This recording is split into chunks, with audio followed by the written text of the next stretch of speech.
ሰላም ጤና ይስጥልን ክቡራን የዩቲዩብ ቤተሰቦች፣ የሰዓቱን አጫጭር መረጃዎች እየቀርብ ያለው እስከ ፍጻሜው አብራችሁን ቆዩ።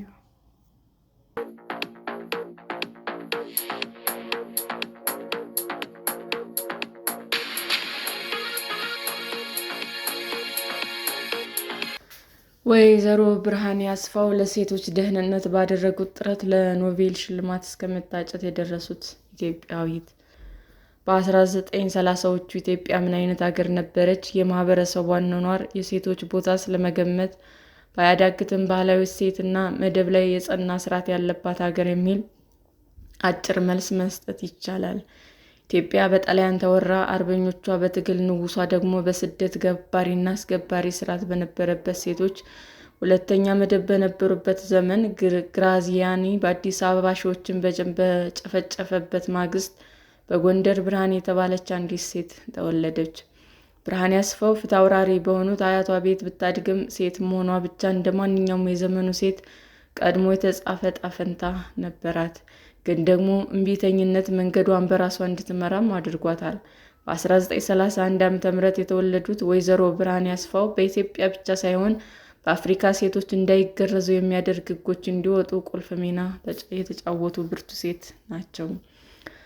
87 ዓመታቸውን የያዙት ወይዘሮ ብርሃኔ ግል ታሪኳ የሚዳስስ የጨረቃ ብርሃን የተሰኘ መጽሐፍ ባለፈው ታህሳስ ለንባብ በቅቷል።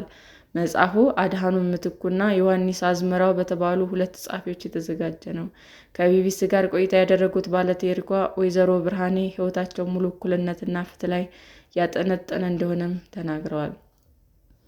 ለመጀመሪያ ጊዜ ከአስተዳደራቸው እስከ ማህበረሰባዊ ጫና፣ ከቤተሰባቸው እስከ የትምህርት ጉዟቸው፣ ከመምህርት እስከ መብት አርበኝነት የሚዳስሰውን መጽሐፍ ሲያነቡት ወይዘሮ ብርሃኔ በጣም ነው የገረመኝ ይላሉ። የራሳቸው ታሪክ እንዳልሆነ ሁሉ 8 አስርት ዓመታት የተሻገረ ሕይወታቸውን በወረቀትና ቀለም መልክ አበጅቶ ሲታተም በዛን ጊዜ እንዲህ አይነት ሁኔታዎች ሁሉ አልፌ በዛን ጊዜ በነበረው ባህል በነበረው ልምድ የሴቶች የትምህርት ተሳትፎ ዝቅ ያለ በነበረበት ጊዜ እኔ ያንን ሁሉ አልፌ ዩኒቨርሲቲ ገብቼ ተመርቄ እዚህ ቦታ ደረስኩ ብዬ እግዚአብሔርን አመሰገንኩ።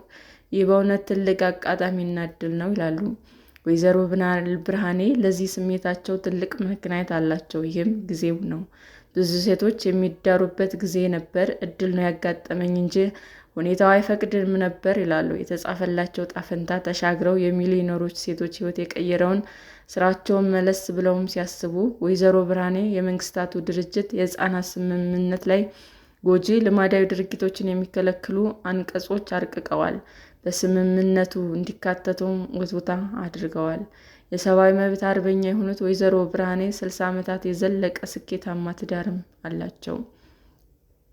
እንቁላል ቀስ በቀስ በእግሯ ይሄዳል። ወይዘሮ ብርሃኔ ከራስ ዳሽን ተራራ ስራ አድርገው እስከ 3ኛ ክፍል ከተማሩ በኋላ ቤተሰባቸው ወደ ደሴ በመዘዋወሩ አብዛኛውን የትምህርት ሕይወታቸውን ደሴ ነው ያሳለፉት።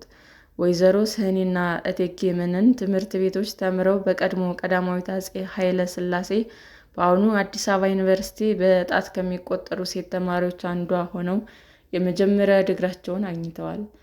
ነገር ግን ይህ አይደለም ታሪካቸውን ጎላ ብሎ እንዲጻፍ ያደረገው። ወይዘሮ ብርሃኔ ከልጅነታቸው ጀምሮ አብሮ ያደገው አንድ ባህሪያቸው የሕይወታቸው መንገድ መርቶታል። ይህም ኢፍትሐዊነት መጠየፋቸው ነው።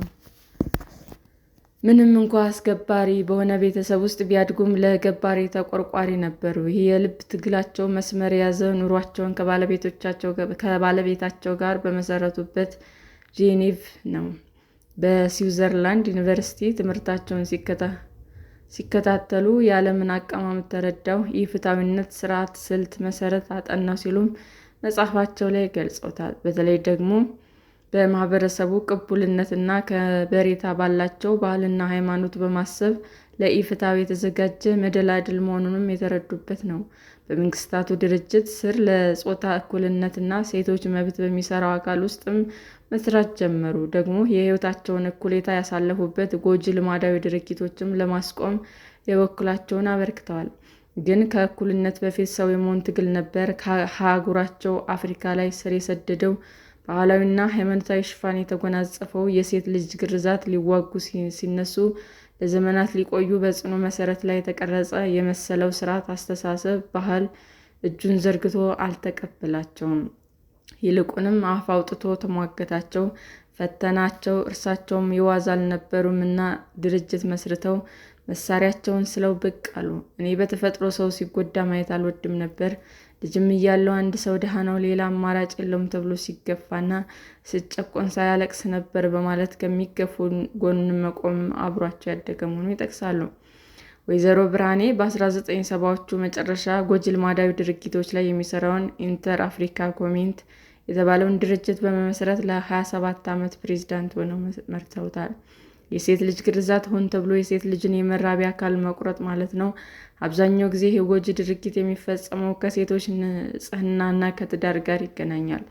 በጣም ጨቋይ ባህል ነበር፣ አሁንም አለ። ሴቶች መገረዝ አለባቸው የሚል ይህን የመተልተል የመግረዝ ልማድ ካየሁ በኋላ በጭራሽ መንፈስ ያልረጋም። ይህንን ማስወገድ አለብኝ፣ ይህ ነገር መቅረት አለበት ብዬ ተነሳው ይላሉ ወይዘሮ ብርሃኔ የረጅም ዘመን ትግላቸው አነሳስ ሲገልጹ። ጅቡቲ አንዲት ልጅ እግሯ ታስሮ ስትተለተል በዓይኔ አይቻለሁ። ይህን አይቼ እንዴት ብዬ ልለፍ? ምዕራብ አፍሪካ ስሄድ ደግሞ ይህ ባህል በጣም ጨቋኝና አደገኛ በመሆኑ በፍጹም መንፈስ ያላረፈም ትግሉን ቀጠልኩ ይላሉ። በተለያዩ ሀገራት እየተዘዋወሩ ከአስገራዦች ወላጆች እስከ ገራዥ የባህል ሐኪሞች ከማህበረሰብ መሪዎች እስከ ፖለቲከኞች መክረዋል። በመጨረሻም የልፋታቸው ውጤት የመብት ሕግ ሆኖ የሴት ልጅ ግርዛት እንዲከለከል ሆኖ የተባበሩት መንግስታት ድርጅት የሕፃናት መብትን በማርቀቅና በመወትወት ጉልህ ሚና ተጫውተዋል። ይህ ስምምነት የሴቶች ግርዛት ከባድ የሰብአዊ መብት ጥሰት ነው ሲሉ ድርጊቱን ይከላከላል። የድንጋጌው አንቀጽ 24(3) መንግስት የሕፃናት ጤና የሚጎዳውን ጎጂ ልማዳዊ ድርጊት ለማስወገድ ሕግ እንዲያወጡ፣ ግንዛቤ ሲያስጨብጡና ማህበራዊ እርምጃዎች ሲወስዱም ያስገድዳል። ድንጋጌ እንዲወጣ የወይዘሮ ብርሃኔና የድርጅታቸው ሚና ወሳኝ ነበር። ልዩ አንቀጽ እንዲገባ ውትወታ ካደረጉ ጥቂት ባለሙያዎችም ውስጥ ወይዘሮ ብርሃኔ አንዷ ናቸው። ከዚህ ባሻገርም የአፍሪካ ህብረት የሴቶች መብት በስፋት በሚዳስስበት የማፑቶ ስምምነት ጎጂ ልማዳዊ ድርጊቶች የሚከለክሉ አንቀጾች እንዲካተቱ አበርክቶ አላቸው። ከ3 አስርት ዓመታት በኋላ ወደ ኋላ ዞር ብለው ሲቃኙም እንዲህ ይላሉ። የሴት ልጅ ግርዛት እየታወቀ እየቀነሰ ይመስለኛል። እኛም ሀገር እየቀነሰ ያለ ይመስለኛል። ጨርሶ ግን ጠፍቷል ለማለት ያስቸግራል። ግን ጥሩ ነው። ቀስ በቀስ እንቁላል በእግሩ ይሄዳል ይባላል። የዚህ ባህል መቅረት ቀስ በቀስ እየታየ ነው። መጨረሻም ጊዜ ይወስድ ይሆናል፣ ግን ጨርሶ የሚቀር ባህል ነው። የሴቶች መብት በጣም አደጋ ላይ የሚጥል ነው። የመኖር ያለመኖር ጥያቄ ነው ይላሉ። ስሜታቸው ዛሬም ድረስ ከግልጹ ሳይበርድ። ወይዘሮ ብርሃኔ በ80 የዓለም ሀገራት ተዘዋውረዋል። ከአፍሪካ እስከ እስያ፣ ከላቲን አሜሪካ እስከ አውሮፓ ለሴቶች ሲሉ ኳትነዋል። 10 ዓመታት በዘለቀው ልምዳቸውም ለውጥን ለመገንዘብ ችለዋል። ነገር ግን አሁንም ይቀረናል ይላሉ። ሕጎች ቢኖሩም የባህል ልምድ አሁንም አልራመድ ብሏል ይላሉ። ባለፉት 30 ዓመታት በአጠቃላይ በአፍሪካ የሴቶች ግርዛት ቀንሷል። ነገር ግን እንደ ቻድ፣ ማሊ እና ሴራሊዮን ባሉ ሀገራት ደግሞ እስከ 800 እንደጨመረ ጥናቶች ያሳያሉ። የኢትዮጵያ የተመለከተ ከሆነ የሴት ልጅ ግርዛት ከ25 ዓመት በፊት ከነበረበት 80 በመቶ ገደማ ወደ 65 በመቶ ዝቅ ማለቱን ማስረጃዎች ይጠቁማሉ። ሆኖም በሶማሌ እና በአፍሪካ ክልሎች ከ90 በመቶ በላይ ሴቶች ይገረዛሉ። ጎጂ ልማዳዊ ድርጊት እየቀነሰ ቢሆንም ጠንካራ ክትትልና ስራዎች ጥረቶች ተሟጋቾቹ ይወተውታሉ። ለኖቤል ሽልማት መታጨት ወይዘሮ ብርሃኔ አስፋው ለሴቶችና ደህንነት ላበረከቱት አስተዋጽኦ እርሳቸውና ድርጅታቸው በሽልማት ተንበሽብሸዋል። ድርጅታቸው አቋቁሞ ከተለያዩ መንግስታዊ ያልሆኑ ድርጅቶች ጋር ጎጂ ልማዳዊ ድርጊቶች ለማስቆም ሲታትሩ የተመለከቱ ሰዎች ለአንድ የከበረ ላለ ሽልማት አሰቧቸው። የወይዘሮ ብርሃኔ ትጋትና ብርታት ያዩ ለአብነት ያህል ኢንተርናሽናል ካውንስል ኦፍ ዊሜን እና ኢንተርናሽናል ፖፑሌሽን ካውንስል የተባለው ታላላቅ ዓለም አቀፍ ድርጅት ተሰባስበው መቀመጫውን ኖርዌይ ላደረገው የኖቤል ሽልማት ኮሚቴ አጯቸው። ጊዜው ደግሞ በ1980ዎቹ መጨረሻ ነበር። እዚያም በኮሚቴው ተቀባይነት ተገኘ መሰለኝ። እሱም አስቀድመው በየቦታው የሰራሁት ስራ ማጥናት አለባቸውና አገሬ ደግሞ መጥተው ይህንን ነገር አጥንተው መንግስት ምን እንደሚል፣ ባለስልጣኖች ምን እንደሚሉ ማወቅ ነበረባቸው ይላሉ የነበረው ሁኔታ ሲያስረዱም። ነገር ግን እጩነታቸውን ያየ ያህል መራመድ አልቻለም። ወይዘሮ ብርሃኔ ለዚህም የኢትዮጵያ መንግስት በቂ ድጋፍ አለመስጠቱ እንደ ምክንያት ያነሳሉ። እንዲህ ደግሞ ያን ጊዜ የሰዎች መብት ሲረገጥ፣ አንዳንድ ጊዜ መንግስት ይፈጽም የነበረው ስር መንገላታት በጣም ይቆጨኝ ነበር። እቃወማለሁ። መንግስት ተቃውሞ ሰልፍም እወጣ ነበር። በደርግ ጊዜ ጀምሮ በኋላም የሆነ ነው። ይህ ደስ አላላቸውም ይላሉ። የታጩበት የኖቤል ሽልማት አገሬ ስላልፈቀደችልኝ ሳይሆን ቀረ የሚሉት ወይዘሮ ብርሃኔ ልባቸው ግን ቂም አልቋጠረም። ባገኘው ደስ ይለኝ ነበር፣ ግን ይህ ቀረብኝ የምለው የለም። ስራዬን አላቆምኩም፣ ቀጠልኩ፣ እዚህ ደርሻለሁ ይላሉ። በቂ ሽልማት ማግኘታቸውን በመጥቀስ ከእርሳቸው በኋላ የመጡ ከሽሪን ኢባዲ እስከ ማላላ ዩሱፍዛይ ድረስ ያሉ ሴቶች ለሴቶችና ህጻናት መብት መታገል የኖቤል ሽልማት ተበርክቶላቸዋል። ወይዘሮ ብርሃኔ ከክፍለ ዘመን በፊት የተመሰረተ የአውስትራሊያ መንግስት የክብር ሽልማትም ተበርክቶላቸዋል። ባለፈው ዓመት እናት ባንክ በስማቸው ቅርንጫፍ ከፍቷል።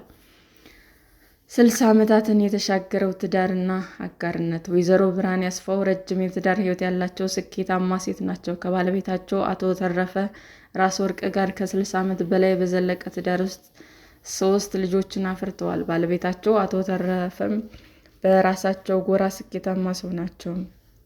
በትውውቅ የተጀመረው ግንኙነታቸው ጠንክሮ መፈቃቀዱ ሲደረጅ እና ባለቤታቸው ታገቢኛለሽ ጥያቄ ሲያቀርቡ የእሽታ ወይም የእምቢታ ምላሽ አልነበረም የተሰጣቸው። የወይዘሮ ብርሃኔ የሰጡት መልስ እኔ ወጥ መስራት አልችልም የሚል ነበር። ለምን እንደዛ ለማለት ደፈሩ? ያኔ ሴት ልጅ ከመዳሯ በፊት ምግብ መስራት መማር አለባት።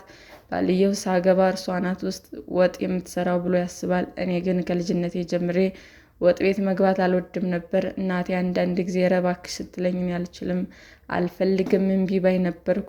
እቴጌ መነን ትምህርት ቤት ሳለን ወጥ መስራት ተማሩ እንባላለን እና እኔ ስፌት መስፋትና ወጥ መስራት በጣም የደከመ ውጤት የማመጣበት ዘርፍ ነበር፣ አልወድም ነበር ይላሉ። ለዚህም ነው እውነትን መናገር አለብኝ የሚል አቋም የያዙት። ላገባ እፈልጋለሁ፣ ይኸውልህ አንድ ነገር ልንገርህ፣ ወጥ መስራት አልችልም፣ አትጠብቅ አልኩት። እሱም ግድ የለሽም እኔ ምግብ መስራት አሜሪካን ሀገር ለምጃለሁ፣ እኔ እሰራለሁ አለኝ። ከዚያም ጋብቻው ፈጸሙ። አቶ ተረፈ ራስ ወርቅም ከጥቂት ዓመታት በፊት በሞት እስኪለዩ ድረስ ለ60 ዓመታት በሰላም በፍቅር በመከባበር እንደኖሩ ወይዘሮ ብርሃኔ ይናገራሉ። ስለ ባለቤታቸው ሲመሰክሩም ባል ብቻ አልነበረም ይላሉ። ትልቅ ሰው፣ የኑሮ ምሰሶ ይሏቸዋል። ከትዳር አጋርነታቸው ባሻገር ጎጂ ልማዳዊ ድርጊት ለማጥፋት የጀመሩት ዘመቻ አጋር፣ አማካሪ፣ አስተማሪ፣ ጓደኛ እንደነበሩም ይመሰክራሉ። በእውነት ትልቅ የህይወት መሪ እርሱ ነበር። የማደንቀው ሰው ነው። እርሱ የእኔ ስኬት እንዳስደሰተው በምሰራው ነገር ሁሉ ያበረታተኛል። ባለቤታቸው አቶ ተረፈ ወይዘሮ ብርሃኔ በስኬታቸው ከመደገፍ በተጨማሪ እሳቸው የመጀመሪያውን የአማርኛ ቲል ፕሪንተር በመፍጠር ታሪክ የሰሩ ሰው ናቸው። ወይዘሮ ብርሃኔ ለጥንካሬያቸው ምንጭ አንድ ነገር ብቻ አይደለም ይላሉ። እድልን ትልቅ ስፍራ ቢሰጡም ከራሳቸው ጥረት ባልተናነሰ እናታቸው የመጀመሪያ አስተማሪያቸው በመሆን አያታቸው ደግሞ በለጋ ዕድሜያቸው ለጋብቻ የሚቀርብ ጥያቄን በተደጋጋሚ በመመለስ ለስኬታቸው ያመሰግኗቸዋል። የሁለተኛ ደረጃ ተማሪ ሳሉ የትምህርት ቤት ዳይሬክተር የነበሩት ወይዘሮ ስንዱ ገብሩ ደግሞ የደረሱበት ደረጃ የመጨረሻው የሴት ልጅ የትምህርት መዳረሻ እንዳልሆነ ይመክሯቸው የነበረውን በማንሳት ለደረሱበት ተጨማሪ ምክንያት የሚሏቸው ወይዘሮ ብርሃኔ በተሰማሩበት ዘርፍ የሚችሉትን ሁሉ አድርገው ማህበረሰቡን ወደፊት የሚያራምዱ ሰዎችን ያደንቃሉ። መስዋዕትነታቸው ክቡር ነው ብለው ያምናሉ። ይህ በመጽሐፋቸው በግልጽ ያትታሉ። የአያሌ ሴቶች ሕይወት የቀየሩት የረጅም ሕይወት ምዕራፎችን የተሻገሩት ወይዘሮ ብርሃኔ እንደው በሕይወት ይህን ባላደርግ የሚሉት ጉዳይ ምንድን ነው? ምን ይጸጽተዎታል? ስንል ለጠየቅናቸው ጥያቄ የምችለውን አድርጌያለሁ ይላሉ። ለአፍታ ካሰላሰሉ በኋላ ደግሞ አያታቸው መላው ቤተሰባቸውና ጓዛቸውን ከአገልጋዮቻቸው ጋር በ3 መኪና ጭነው ሲሰደዱ እቅፉን ከፍቶ የተቀበላቸው የወሎ ሕዝብ በረሃብ ቸነፈር ሲጎዳ ተጉዘው አለመርዳታቸው ግን ይጸጽታቸዋል። አንዳንዴ መንፈሴ ውስጥ ይመጣል፣ ዘመዶቼ ናቸው የተራቡት፣ ምንም ሳላደርግ በመቅረቴ አንዳንድ ጊዜ ይመጣብኛልም ይላሉ። ሰላም ጤና ይስጥልን ውድ የዩቲዩብ ቤተሰቦቼ እንዴት ናችሁ? አዲስ ጀማሪ ነኝና ሰብስክራይብ ያደረጋችሁ አበረታቱኝ። አመሰግናለሁ። የዩቱብ አድማጮቻችን ለሰዓቱ ያቀረብኩላችሁ አጫጭር መረጃዎች ይህንን ይመስል ነበር። በሌላ መረጃ እስክንገናኝ ሼር፣ ላይክ፣ ሰብስክራይብ እንዲሁም ቢቀርብልን የምትሉት መረጃ ካለ ኮመንት እያደረጋችሁ ቸር ቆዩን።